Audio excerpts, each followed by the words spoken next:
예수님께서는 지난주 말씀을 통해서 제자들에게 성서적인 참 메시아간에 대해서 가르쳐 주셨습니다. 예수님께서는 예루살렘에 가셔서 장로들과 대제사장들과 서기관들에게 버림을 받아 결국은 십자가에 달려 죽으시고 사흘 만에 부활하실 것을 말씀하셨습니다. 그리고 나서 제자들에게 아무든지 나를 따라오려거든 자기를 부인하고 날마다 제 십자가를 지고 따라야 한다고 가르쳐 주셨습니다. 우리는 모두 예수님을 따르기 위해서 이 자리에 모여 있습니다. 그렇죠? 그렇다면 우리가 구체적으로 어떻게 자기를 부인하고 날마다 제 십자가를 지고 따라야 할까요? 실제 삶에서 어떻게 하는 것이 자기를 부인하고 제 십자가를 지고 따르는 것입니까? 오늘 우리는 예수님의 가르침을 통해서 자기를 부인하고 제 십자가를 지고 따르는 삶의 모습을 6가지로 살펴볼 수가 있습니다. 이 시간 말씀을 통해서 제자로서의 우리의 삶의 모습을 한번 돌아볼 수 있기를 바랍니다. 그리고 예수님께서 원하시는 제자의 삶을 결단하는 귀한 시간들이 될 수 있기를 기도합니다. 자, 6번째라고 그랬는데 첫 번째로 하나님 나라에 합당한 제자는 어린아이와 같은 자를 영접하는 자가 되어야 합니다. 자, 46절을 보십시오. 제자들 사이에 서로 누가 크냐 하는 변론이 일어났습니다.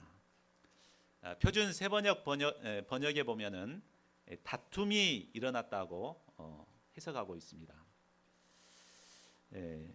갑자기 제자들 사이에 왜 이런 다툼이 생겼을까요? 그것은 서로 큰 자가 되고자 하는 경쟁에서 이런 다툼이 시작되었습니다. 예수님은 얼마 전에 자신이 바로 구약에서 예언된 메시아가 되심을 스스로 밝히셨습니다. 예수님은 이제 예루살렘을 향해 가고 계셨고 예수님의 인기는 점점 더 높아져 갔습니다. 제자들의 생각에는 이제 예루살렘에 입성하기만 하면 예수님은 왕이 될 것이고 자기들은 이제 장관, 차관 자리를 딱 이렇게 꿰차게 될 것이라는 것을 믿어 의심치 않았습니다. 그리고 이때 최고의 자리에는 과연 누가 앉을 것인가? 총리 자리에는 누가 앉을 것인가? 부총리 자리에는 누가 앉을 것인가? 여기에 대해서 첨예한 이제 관심과 이제 토론이 일어난 것입니다. 아마 베드로, 요한, 야고보는 총리 자리를 놓고 아주 그냥 경쟁을 했을 것입니다.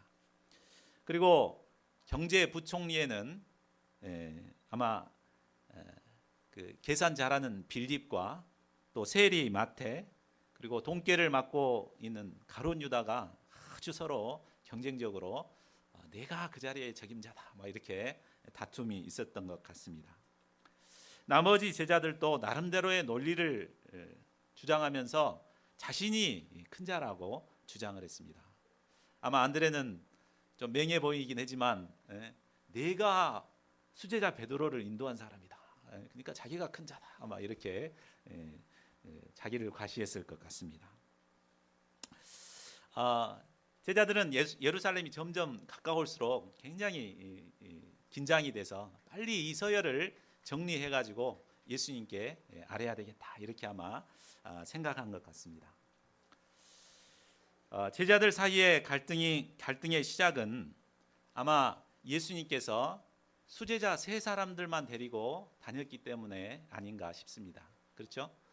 예수님께서 야이로의 딸을 고치실 때도 베드로와 야고보와 요한 3사람만 데리고 가서 고치셨습니다. 그리고 변화산에 올라가실 때도 이 3제자만 데리고 올라가셨습니다. 그러자 제자들 사이에 비교의식과 갈등이 시작되었습니다. 왜 쟤는 가고 나는 못 가는가? 이렇게 막 서로 다툼이 시작되었습니다. 요즘에는 동기들이 그렇게 많지 않기 때문에 이런 갈등이 별로 없습니다. 근데 전에 우리가 이제 훈련 받을 때는 장막 훈련 받고 막 동기들이 많았는데 누가 먼저 말씀 강사로 쓰임 받는가 이것에 대해서 굉장히 서로 막 갈등이 심했습니다. 그런데 꼭 큰 자가 되고자 하는 이런 경쟁이 나쁜 것만이라고 볼 수는 없습니다. 그렇죠? 서로 큰 자가 되고자 하는 경쟁이 많은 곳에 자기 발전이 있고 성장이 있습니다. 그러니까 막 서로 경쟁적으로 막 큰 자가 되고자 하는 곳에 이렇게 부흥의 역사들이 일어나는 것입니다. 반면에 큰 자가 되고자 하는 아무런 소원도 없이 뭐 내가 있어도 그만 없어도 그만 뭐 이렇게 생각하고 살아가면 자기 발전도 없고 성장도 없게 되는 것입니다. 어쩌면 예수님께서는 제자들에게 큰 자가 되고자 하는 소원을 불러일으키기 위해서 아마 세 제자들만 따로 데리고 다니셨는지도 모르겠습니다. 본문에서도 예수님은 제자들이 크고자 하는 것에 대해서 문제 삼지 않으셨습니다. 만약에 크고자 하는 것이 문제였다면 그걸 책망하셨겠죠. 근데 크고자 했던 것에 대해서는 전혀 관여하지 않으십니다. 책망하지 않으십니다. 다만 그들이 어떤 자가 큰 자인가라는 것을 잘못 아는 것에 초점을 맞추시고 그것을 돕고자 하셨습니다. 제자들은 어떤 자가 큰 자라고 생각을 했습니까? 그들은 높은 자리에 앉고 또 군림에서 다스리고 지시하고 이런 사람이 큰 자라고 생각했습니다. 이것이 바로 일반 보통 사람들이 생각하는 큰 자의 개념입니다. 그러나 예수님은 어떤 자가 큰 자라고 말씀하십니까? 우리 48절을 같이 읽어보겠습니다. 시작. 그들에게 이르시되 누구든지 내 이름으로 이런 어린아이를 영접하면 곧 나를 영접하며 또 누구든지 나를 영접하면 곧 나를 보내신 이를 영접함이라. 너희 모든 사람 중에 가장 작은 그가 큰 자니라. 예수님은 어린 아이 하나를 곁에 세우시고 이런 어린아이를 영접하는 자가 큰 자라고 말씀하십니다. 자, 어린 아이는 어떻습니까? 말귀도 못 알아듣고 분위기 파악도 못합니다. 예배 시간에 조용히 하라고 해도 약속을 해도 지키지 않습니다. 그게 어린아이니까 그런 것입니다. 어린아이는 생각하는 것이 유치하고 이기적이고 또 고집이 셉니다. 어린아이는 이처럼 많은 문제들이 있지만 우리가 어리기 때문에 용납합니다. 또 이 어린이가 어린이 상태로 계속 있을 것이 아니라 성장하고 어른이 되면 더 이상 그러지 않을 것이라는 걸 알기 때문에 지금 불편하게 해도 참고 영접을 하게 됩니다. 그런데 우리 주변에 보면 몸은 건장한 어른으로 성장했는데도 여전히 생각하는 것이나 말하는 것이 어린아이와 같은 자들이 있습니다. 이기적이고 남에게 베풀 줄도 모르고 아주 유치하고 고집이 센 자들이 있습니다. 이런 자들을 주변에 있으면 어떻습니까? 직장이나 우리 캠퍼스나 이렇게 친구들 이렇게 보면은 꼭 그런 애들이 있죠. 그런 애들하고 가깝게 하고 싶어집니까? 되도록이면 멀리하고 상관하지 않고자 합니다. 그러나 예수님은 바로 이런 어린아이와 같은 자들을 영접하라고 말씀하십니다. 그리고 그런 자가 예수님을 영접하는 자이고 또 그런 자가 하나님을 영접하는 자요. 또 그런 자가 진정으로 큰 자라고 말씀하십니다. 예수님은 제자들이 경쟁적으로 이런 어린아이와 같은 자들을 영접하고 품고 섬기는 큰 자들이 되기를 원하셨습니다. 예수님께서도 바로 우리에게 원하시는 것이 이것입니다. 그냥 품지 못해가지고 막 정죄하고 판단하고 미워하고 이렇게 하기보다도 허물과 약점과 이런 게 많지만 그러나 그걸 잘 용납하고 품고 섬기는 그런 큰 자들이 되기를 원하십니다. 저희 모두가 그런 큰 자들이 될 수 있기를 기도합니다. 자, 그렇다면 솔직히 한 사람도 품기 어려운 우리가 어떻게 어린아이 같이 이기적인 그들을 품고 섬길 수 있습니까?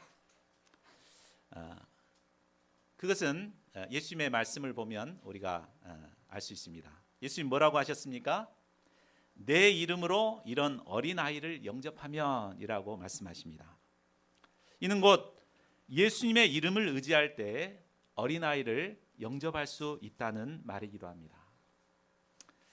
어린아이와 같은 자들을 품는다는 것은, 영접한다는 것은 우리의 본성으로는 할 수 없는 일입니다. 오직 예수님의 이름을 의지해야만 할 수 있는 일입니다. 우리가 겸손히 자기를 내려놓고 예수님의 이름을 의지할 때 예수님의 도우심으로 말미암아 우리는 어린아이와 같은 자들을 영접할 수 있습니다. 또한 내 이름으로라는 말은 예수님의 명예를 위해서라는 뜻이 있습니다. 나의 명예를 생각한다면 우리는 자존심 때문에 결코 낮아져서 영접할 수가 없습니다. 내가 뭐가 아쉬워서 그래? 내가 뭘 잘못했는데? 도저히 품을 수가 없죠. 그러나 예수님의 영광을 위한다면 자기를 부인하고 얼마든지 품을 수 있는 것입니다. 무엇보다 어린아이와 같은 자들을 영접하기 위해서는 그 사람보다도 자신을 낮추어야 합니다. 나는 아무것도 아닌 가장 작은 자라는 겸손함을 가질 때 우리는 어린아이와 같은 자를, 이기적이고 무례하고 유치한 편협한 어린아이와 같은 사람을 품고 섬길 수가 있습니다. 예수님은 모든 사람 중에 가장 작은 그가 큰 자라고 말씀하십니다. 우리는 오늘 말씀을 통해서 큰 자에 대한 개념을 참 새롭게 바꿀 수 있기를 기도합니다. 우리의 마음 가운데도 인정받고 높아지고 군림하고 이것이 크다고 생각하는 이런 마음 있습니다. 그러나 예수님의 이 말씀을 통해서 진정으로 큰 자가 어떤 자인가 다시 새롭게 영접할 수 있기를 기도합니다. 그래서 어떤 자도 품고 섬길 수 있는, 자기를 낮추고 섬길 수 있는 이런 큰 자들이 될 수 있기를 간절히 기도합니다. 자, 둘째로 배타적인 마음을 버리고 열린 마음을 가져야 합니다. 49절을 보십시오. 하루는 요한이 예수님께 나와 말했습니다. 주여, 어떤 사람이 주의 이름으로 귀신을 내쫓는 것을 우리가 보고 우리와 함께 따르지 아니하므로 금하였나이다. 예수님을 따르지 않는 사람들 중에서도 예수님의 이름으로 귀신을 내쫓는 역사들이 있었던 것 같습니다. 제자들은 복음 역사의 주역으로서 당연히 이 일을 알게 되면 기뻐하고 환영해야 될 것입니다. 그러나 그들은 자신들과 함께하지 않는다는 이유로 이것을 금지시켰습니다. 자, 이들의 문제가 무엇입니까? 그것은 자기들만이 옳다는 독성과 또 다른 사람들을 인정하지 않는 배타적인 마음입니다. 자, 그러니까 제자들은 귀신을 내쫓는 역사들은 자신들만 하는 일이라는 이런 특권 의식을 가졌습니다. 그리고 다른 사람들이 그 일을 하는 것에 대해서는 인정하지 못했습니다.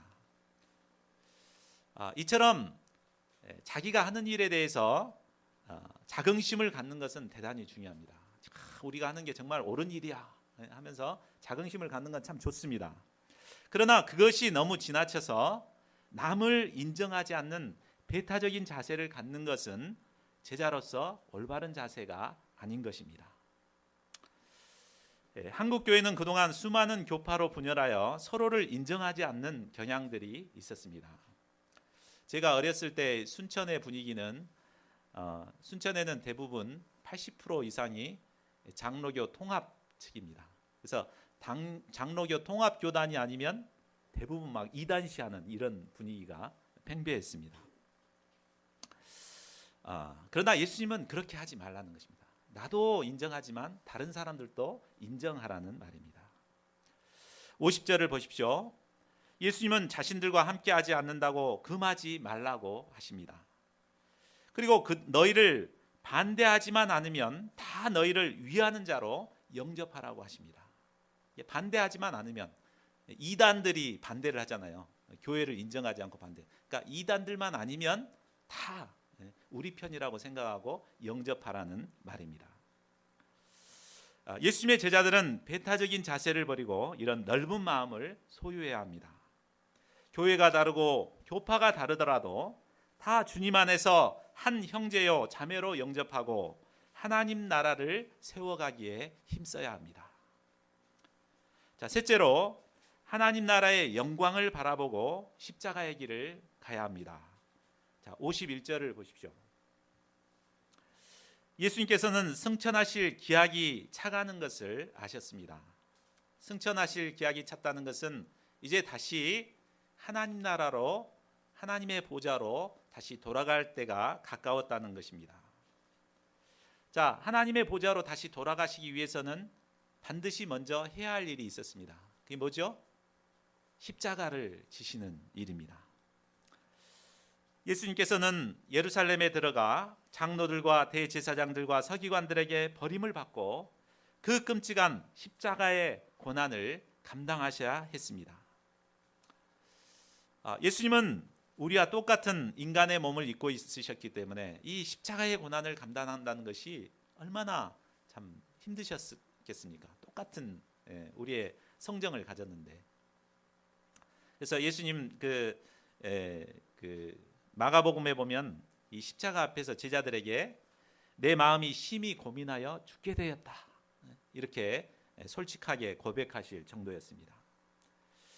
그러나 예수님은 이런 자신을 부인하고 어찌하든지 자기의 십자가를 지기 위해서 예루살렘을 향해 올라가기로 굳게 결심하셨습니다. 예루살렘에서 십자가를 지는 것은 바로 하나님께 돌아가기 전에 반드시 감당해야 할 예수님의 사명이었기 때문입니다. 자, 이 예수님의 모습은 사명을 감당하는 우리가 어떤 자세로 사명을 감당해야 하는가를 보여주고 있습니다. 우리도 때때로 우리가 감당해야 할 사명이 부담스럽고 힘겹게 여겨질 때가 있습니다. 특히 오늘날은 우리의 사명이 뭡니까? 캠퍼스 선교잖아요. 근데 오늘날은 캠퍼스 선교가 정말 어렵습니다. 그렇기 때문에 참 이 사명이 굉장히 부담스럽고 지고 싶지가 않습니다. 그러나 하나님께서는 이 캠퍼스 선교를 위해서 우리 한 사람 한 사람을 부르셨습니다. 영적인 소원이 없고 거절하는 양들을 만나기 위해서 캠퍼스에 간다는 것은 참 쉬운 일이 아닙니다. 그러나 하나님 나라가 가까울수록 우리는 우리가 맡은 이 사명에 더욱 힘쓰기 위해 노력해야 합니다. 여러분보다는 제가 더 하나님 나라에 갈 날이 가까웠겠죠. 아무래도 나이가 많다 보니까 우리 어머님 빼놓고는. 그러니까 하나님 나라가 가까이 올수록, 나이가 들어갈수록 더욱더 이제 하나님께서 맡겨주신 사명을 감당하기 위해서 더욱더 힘써야 되겠습니다. 제가 나이 때문에라는 핑계로 부담스러웠던 것을 회개하고 어찌하든지 캠퍼스에 올라가기로 예수님처럼 굳게 결심할 수 있기를 기도합니다. 자, 넷째로 우리를 영접하지 않는다고 해서 혈기를 부려서는 안 됩니다. 52절을 보십시오. 예수님은 보다 신속하게 예루살렘으로 올라가시기 위해서 먼저 사자들을 앞서 보내셨습니다. 54절을 보면 이들은 바로 야고보와 요한이었습니다. 그들은 뒤에 오시는 예수님의 일행을 준비하기 위해서 먼저 사마리아인의 한 마을에 들어갔습니다. 그런데 사마리아의 그 마을 사람들은 예수님을 처음에는 좋게 이렇게 생각하다가 예수님께서 예루살렘에 예배드리러 간다 그러니까 그것 때문에 영접하지 못하겠다고 거절을 했습니다.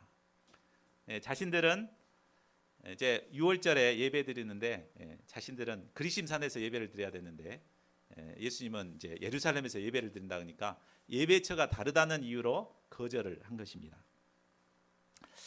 이에 화가 난 그들은 예수님께 말합니다. 주여, 우리가 불을 명하여 하늘로부터 내려 저들을 멸하라 하시기를 원하시나이까? 야고보와 요한은 예수님을 영접하지 않는 그들을 하늘로부터 불을 내려서 멸해야 한다고 생각했습니다. 제자들이 왜 이처럼 분노했을까요? 그것은 은혜와 사랑을 베풀었던 자에게 당한 그 배신감 때문일 것입니다.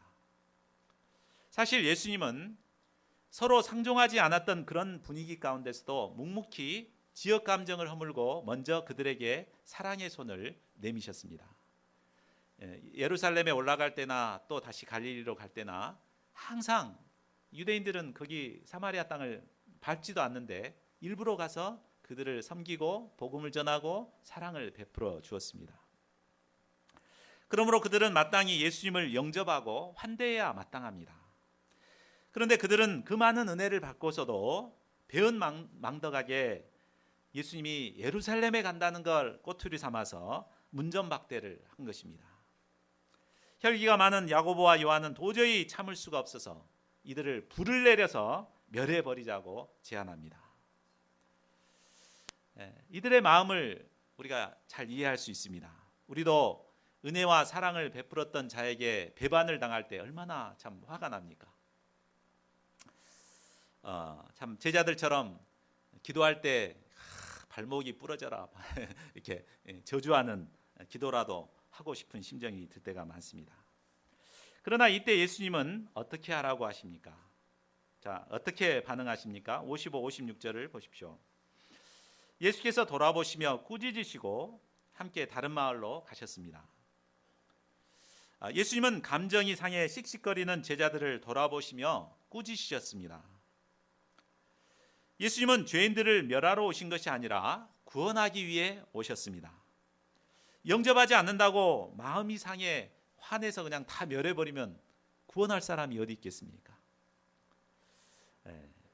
그들이 영접하지 않으면 아직 복음을 영접하지 못한 다른 사람들이 있습니다. 그러니까 그들이 영접하지 않는다고 화낼 것이 아니라 영접하지 않는 다른 곳에 가서 복음을 전하면 되는 것입니다. 부르심을 받은 자들은 영접하지 않는다고 안 됩니다.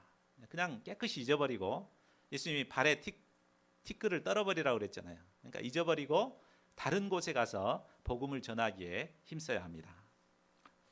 자, 다섯째로 예수님을 따르는 길이 고난의 길임을 알아야 합니다. 57절을 보십시오.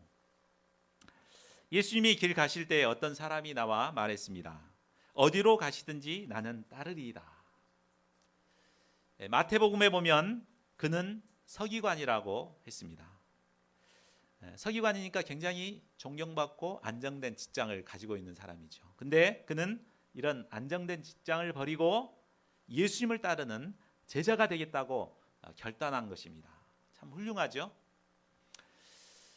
아마 누가 이렇게 목자가 되겠다고 이렇게 찾아온다면 얼마나 참 제가 정말 환영하고 맞이할 것 같습니다. 그런데 그가 과연 뭐 때문에 자기 직장도 버리고 예수님을 따르고자 했을까? 이것이 문제입니다. 아마 그는 예수님의 그 겉으로 드러난 화려한 모습을 보고 예수님을 따르고자 했던 것 같습니다. 자신은 서기관으로서 안정된 삶을 살고는 있지만 자기 주변에는 자기를 따르는 사람이 별로 없었습니다. 그런데 예수님은 가는 곳마다 많은 사람들의 환영을 받았습니다. 더불어 예수님을 따르는 제자들도 사람들에게 인정과 섬김과 사랑을 듬뿍 받았습니다. 그는 예수님을 따르기만 하면 자신도 이런 영광을 얻게 되리라고 생각했습니다. 그러나 예수님은 뭐라고 말씀하십니까? 예수님을 따르는 길에는 영광만 있는 것이 아니다. 바로 눈에 드러나지 않지만 고난의 길이 있음을 가르쳐 주셨습니다. 인자로 오신 예수님은 머리 둘 곳 없이 사셨습니다. 이 예수님을 따르는 자는 예수님과 함께 이런 고난을 감당해야 할 각오를 해야 합니다. 때로는 허기진 배를 움켜잡고 물질적인 궁핍도 각오해야 합니다. 안정된 집도 없이 불안정한 삶을 살 각오도 해야 합니다. 예수님을 따르는 길은 좁고 협착하여 찾는 이가 적은 고난의 길입니다. 오늘날 한국교회의 가장 큰 문제는 바로 구복신앙일 것입니다. 예수님을 따르기만 하면 복을 받는다.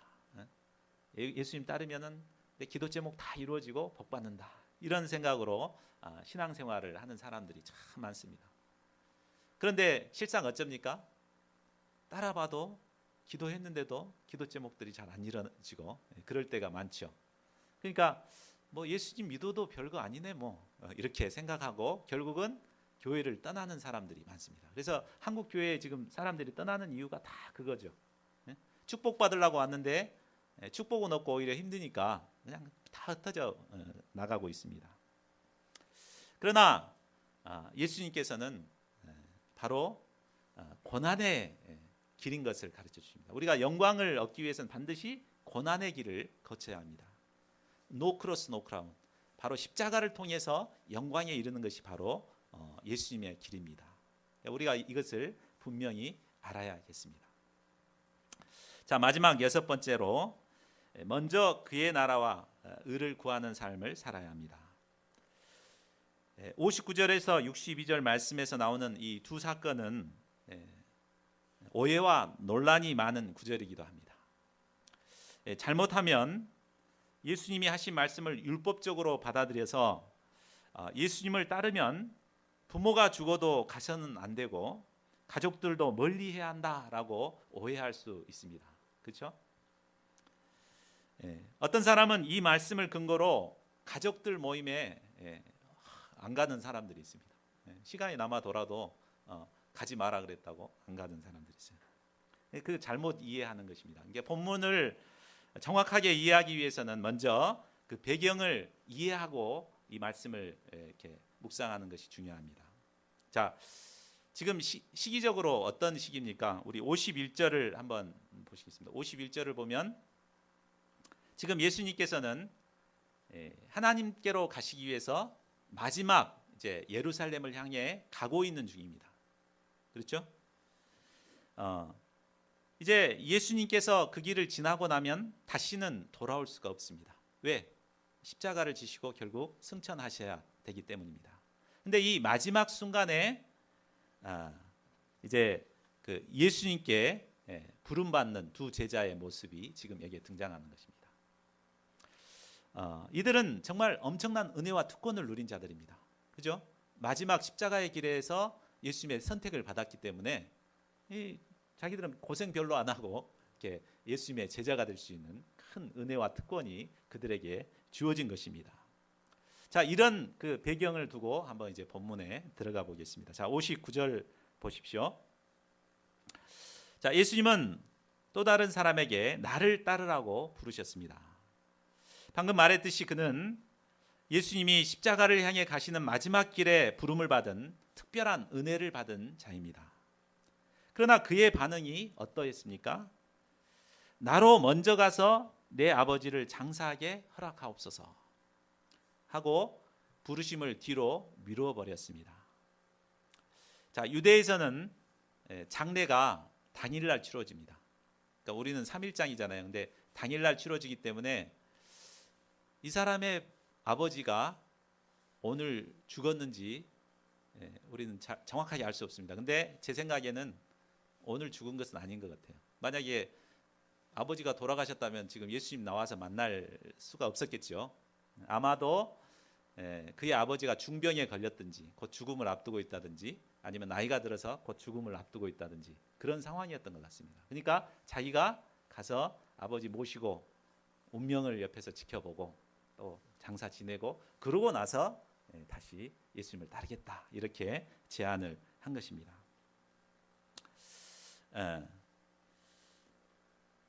그러나 예수님께서는 뭐라고 말씀하십니까? 60절을 보십시오. 죽은 자들로 자기의 죽은 자를 장사하게 하고 너는 가서 예수님의 나라를 하나님의 나라를 전파하라. 죽은 자들이란 예수님의 부르심을 받지 못한 영적으로 죽어있는 자를 가리킵니다. 죽은 자를 장사 지내는 것은 내가 아니어도 남아있는 그들이 충분히 할 수 있는 일입니다. 그러므로 부르심을 받은 사람은 먼저 부르심을 받은 일을 최우선적으로 감당해야 한다는 말입니다. 그 일이 무엇입니까? 바로 하나님 나라를 전파하는 일입니다. 하나님의 나라를 전파하는 일은 세상의 그 어떤 것보다도 더 중요하고 시급한 일입니다. 물론 부모님 모시고 섬기고 장례하는 거 중요하죠. 그러나 하나님 나라를 전파하는 것이 더 중요하다는 것입니다. 우리는 가끔 국가를 대표하는 운동선수가 자기 부모님이 중환병에 걸렸는데 가보지도 못하고 열심히 운동해서 다음에 금메달을 땄다고 국위선양하는 이런 것을 본 적이 있죠. 그래서 자기가 인터뷰할 때 제가 딴 금메달을 돌아가신 우리 아버지의 영정에 바치겠습니다. 이렇게 참 고백하는 분들을 볼 수 있습니다. 근데 우리가 그들을 볼 때 뭐라 그럽니까? 저런 부모도 모르는 배은망덕한 놈 이렇게 말합니까? 더 중요한 일을 위해서 자기를 희생하는 그를 환영하고 존경하고 인정하잖아요. 바로 그걸 말하는 것이에요. 그러니까 그가 하나님 나라를 전파하는 일에 부르심을 받았기 때문에 비록 정말 부모를 모시는 것도 중요하지만 그 일을 감당할 때 하나님께서는 그것을 축복해 주십니다. 예수님께서는 마태복음 6장 33절에도 말씀하셨습니다. 너희는 먼저 그의 나라와 그의 의를 구하라. 우리가 하나님 나라를 구하는 것을 가장 우선적으로 생각할 수 있기를 기도합니다. 자, 61절을 보십시오. 부르심을 받은 또 다른 사람도 예수님께 대답했습니다. 주여 내가 주를 따르겠나이다마는 나로 먼저 내 가족을 작별하게 허락하옵소서. 그는 예수님을 따르고 싶었지만 사랑하는 가족들이 눈에 밟혔습니다. 그래서 가족들과 먼저 작별을 하고 난 뒤에 예수님을 따르겠다고 말합니다. 그러나 그가 가족과 작별을 하고 나면 곧바로 예수님을 따를 수가 있겠습니까? 그 다음에는 친구와도 작별을 해야 하고 이웃과도 작별을 해야 할 것입니다. 그 중에 눈물을 흘리며 반대하는 사람이 있으면 그것에 걸려서 더 이상 예수님을 따를 수가 없을 것입니다. 예수님을 따르는 것을 최우선시하지 못하고 당면한 현실 문제를 우선시하게 되다 보면 결코 예수님을 따를 수가 없게 됩니다. 어떤 사람은 내가 주님을 열심히 따르겠지만 먼저 취직 문제부터 해결해야 되겠다라고 말하는 사람이 있습니다. 그러나 취직 문제가 해결되면 그 사람이 열심히 주님을 따릅니까? 그 다음에는 결혼 문제만 해결되면, 그 다음에는 직장에 안정되면, 또 내가 집을 마련하면, 다음에는 노후가 안정되게 되면, 뭐 이렇게 핑계 이 핑계 저 핑계 대고 주님을 따르지 않습니다. 예수님은 이런 자에게 무슨 말씀을 하십니까? 우리 62절을 같이 읽어보겠습니다. 시작. 예수께서 이르시되 손에 쟁기를 잡고 뒤를 돌아보는 자는 하나님의 나라에 합당하지 아니하니라. 쟁기로 밭을 가는 일은 고도의 집중력을 요구합니다. 쟁기를 끌고 가는 손은 절대로 스스로 알아서 가지 않습니다. 쟁기를 잡은 사람이 어떻게 조정하느냐에 따라서 반듯하게 이렇게 갈 수도 있고 그렇지 않을 수도 있습니다. 앞을 보고 집중해서 소를 잘 몰고 갈 때 그 밭은 반듯하게 잘 갈립니다. 그러나 뒤를 돌아보고 딴짓을 하게 되면 소는 자기 가고 싶은 대로 막 가다 보니까 이제 삐뚤빼뚤 이렇게 엉망으로 갈릴 수밖에 없습니다. 손에 쟁기를 잡고 뒤를 돌아본다는 것은 예수님의 부르심을 받고도 현실의 문제에 미련을 가지고 돌아보는 것을 말합니다. 마치 롯의 아내가 심판의 상황에서 구원의 길을 가는 동안에 자꾸 두고 온 은금 폐물이 눈에 밟혀서 돌아보는 것과 같습니다.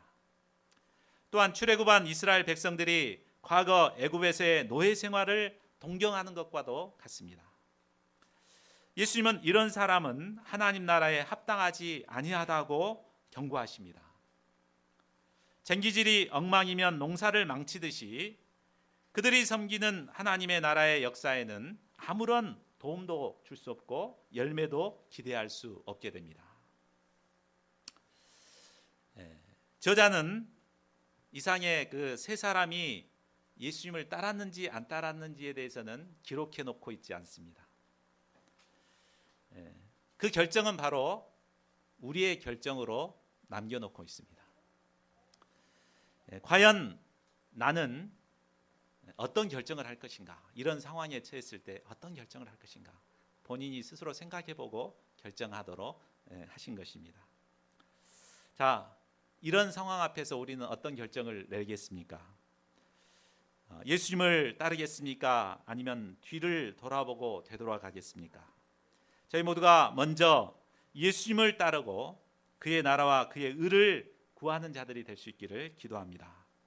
그래야 해서 정말 하나님 나라에 쓰임받는 귀한 주역들로 쓰임받는 하나님의 제자들이 될 수 있기를 기도합니다.